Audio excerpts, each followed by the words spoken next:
am naa njàqare trop te su ma sañee ne tiit na parce que il est vrai que Ziguinchor la fay xew ñun ñëpp ñu ngi koy seetaanandoo mais ampleur bi mbir mi di jël Pape je pense que mesuré wuñ ko li ko waral nag bokk na ci les médias classiques muy Walfadjri ak yu mel na ñoom heure bii bu fekkoon dañ doon def ay édition spéciale di dem di xool li xew ci gox yeeg goxaanu réew mi dinañ xam ne du Ziguinchor rek moo am problème. fii ma toog nii jàkkaarloog sama téléphone bi fii ci biir Dakar bari na fu ñu lay signaler ay nit ñu fay jàppante. c'est vrai ak i takk der. c'est vrai ba dem ba Kër Ndiaye Lo ay nit di fa jàppante ak ay takk der. foofu nag buñ fa tollee dama naan ku xam ne amoo njàqare ñaar moo mën a nekk. soit xamoo li xew. wala yàlla déy la ne la lii jàmm rek moo ciy mucc ñaar yooyu moo mën a am mais ñun ñi nga xam ne amuñu màqaamam yàlla di ñu dee dara. ñun force ñu tiit. yaa ngi wax sànq ne foofu la ci Ziguinchor. effectivement am na policier bu fa ñàkk bakkanam. Amady Khalil confirmé na ko. te bi may ñëw fii gis naa un communiqué sur ça. niñ ko expliqué mooy auto police moo arrière ak vitesse dal ci kawam. fii laa doon waxee bëri ki démb ne wolof mooy wax ne ay du yem ci boobu borom. absolument alkaati yooyu. li leer ba leer mooy xëy na la ñuy def seen liggéey la. dëgg la waaye xalaatuñu mukk di bokk ci manifestation yi ba ci ñàkk seen bakkan. parce que bul fàtte ne alkaati demuñu en zone de guerre ñoom. dañuy nekk dans le maintien de l'ordre. absolument c'est important à préciser. dañuy nekk dans le maintien de l'ordre. ce qui veut dire que ni war nañ ko mën a def ba dellu seen kër te dara du leen ci fekk. mu dal kenn ci ñoom am ñeneen ñoo xam ne certainement dinañ ci jëlee ay gaañu yàlla na fa yem mais Pape il y a à s'inquiéter te il y a d'autant plus à s'inquiéter que tey bari na ñu doon wax ne waa cité kër góor gi dañoo sonn parce que à chaque fois que Ousmane Sonko am un procès ñoom danañ toog ñeenti fan daanaka lu mat semaine du ñu nekk ci seen jàmm tey jii xaw ma pourquoi je ne sais pas quelles sont les motivations de Ousmane Sonko ba mbir yi bi muy xew nekkul cité kër góor gi waa cité kër góor gi ñoom ñi ngi ci jàmm certainement mais mu amee Ziguinchor Pape Makhtar Ziguinchor su fa yu mel ni amee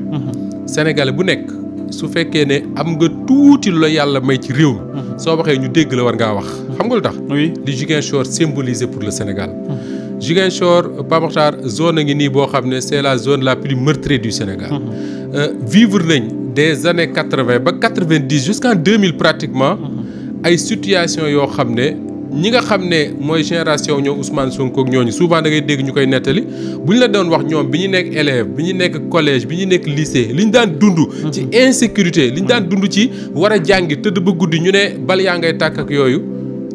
boo imaginer un peu li fay xew tey image yi ma gis dans ces journée-là dama naan ñi nga xam ne ñoo fekke woon moment yooyu tey seen nu ñu koy waxee sax seen xol dina tooy trop moo tax ma yaakaar ne lu jar a éviter la. dañu nekk di remettre en cause ay acquis. mais ay acquis Pape parce que tey la région de Ziguinchor wax naa la fii ne la man dama gëm ne le fait que Ousmane Sonko. nekk le maire de Ziguinchor. am envergure nationale bi mu am ci Sénégal pour man dama jàpp ne c'est une bonne nouvelle xam nga lu tax. parce que dama gëm ne doon na bokk ci liy gën di fédérer la nation ñu xam ne Sénégal gii nga juddoo Fouta nga juddoo Kaffrine nga juddoo Fatick nga juddoo Louga nga juddoo Saint-Louis nga juddoo Ziguinchor c'est la même chose les Sénégalais ak fu ñu mënti yeewoo ñoomi neen la ku nekk mën nga fee nekk président mais su fekkee ne da nga gis mbir yi ni muy doxee da ngay forcément tiit te li waral tiit gi mooy wax naa la ko région bi mu doon la. xëy na bu doon xewee feneen ñu am ci beneen taxawaay mais région bi mu doon ak li région bi vivre avant ñu agsi fii nee naa la sous le président Wade ak sous Macky Sall surtout li ñu def ñoom pour que Ziguinchor la Casamance en général nekk ci jàmm ak salaam yenn régime yi amuñu ko defuñu ko wala boog ñii la yàlla wërsëgale jàmm joobu daje ak ñoom ba ñu mën a investir ci Casamance muy continuer di développer wu mais ce qui se passe depuis ce matin jar na tiit parce que tey am na waa ju ma koy waxtaanal sànq may ñëw fii ci côté VDN bi mu ne moom li ko gën a métti et loolu moo war a métti chaque Sénégalais tey Pape mu ne tu as l'impression que un policier wala un gendarme sénégalais bu jàkkaarloo avec un Sénégalais civil day mel ne ñaari noonu jàkkaarloo et pourtant warul demee noonu. ñun suñu armée ñooy intervenir ailleurs wala ñu bëgg a aar nation bi bëgg a aar territoire bi ñu ne ñii dañuy jëflante ak l'ennemi mais suñuy policier ak suñuy gendarme ñun ak ñoom ñu ni neen la comme on dit donc sentiment d'animosité ba wuru ci am mais ku gis image yi may gis tey depuis ce matin te nga gis ko ñi déglu également gis ko mais on est arrivé à un moment où il faut que les gens remettent la balle au centre toog xool comment faire pour sortir de cette situation là. tey jii nii man ça tombe tellement mal que man dégg naa démb defe naa ñu ne am na une faction boo xam ne rendre na les armes et ça c'est le mérite du gouvernement de Macky Sall qui travaille sur ça depuis des années mais boo xoolee Pape Makhtar ñi nga xam ne ñoo lay jàngal la rébellion lan la lay wax dañ naan la c'est parti d'un problème de suuf suuf ay manifestation am les femmes là ñuy tudd tey manifestation yi ñoom elles étaient au cœur de ça gars yi sox ay fetal ci ñoom conflit juddu ba léegi Sénégal xamul nu muy génnee ci conflit boobu moo tax ma ne la zone boobu lépp loo xam ne dañ ko fay intervenir bu fa état di def intervention bu fa état di mënti def te mu koy defee ak ku seul tenue war nañ ko def ak intelligence war nañ ko def en se disant que ni il faut maîtriser tous les paramètres et que tout se passe ci jàmm ak salaam mais tel que les choses se présentent wax naa ko keroog defe naa fii la woon ou si petit déj ma ne difficulté bi nga xam ne moom la takk der gën a am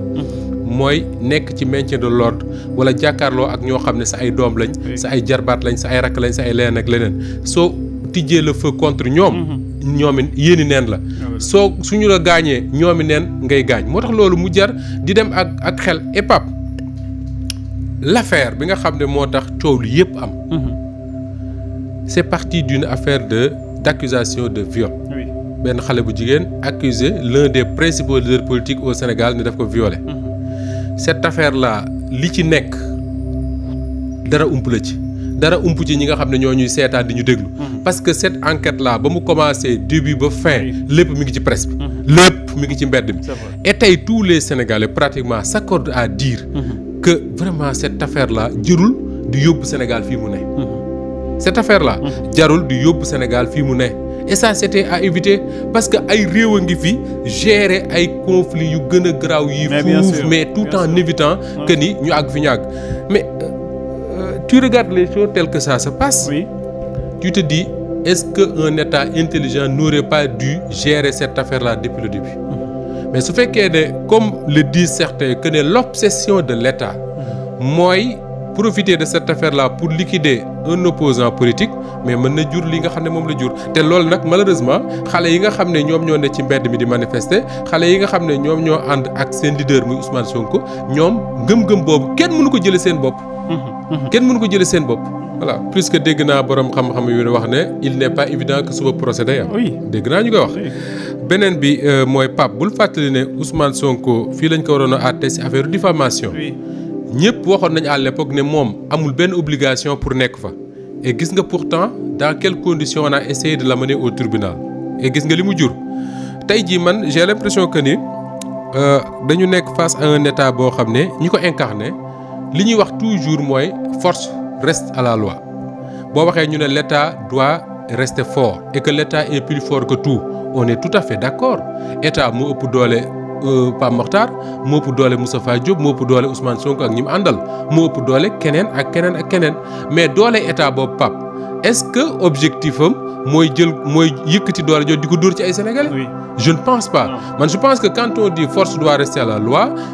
l'État doit rester fort il faut appliquer cette force de l'État là avec intelligence. parce que tey policier bu gaañu foofu noonu. c'est un symbole de l'État. auto police bu ñu yàq alkaati yu ñu dàq ñu daw c'est un symbole de l'État. et quelque part je me dis jaru ko woon beneen bi mooy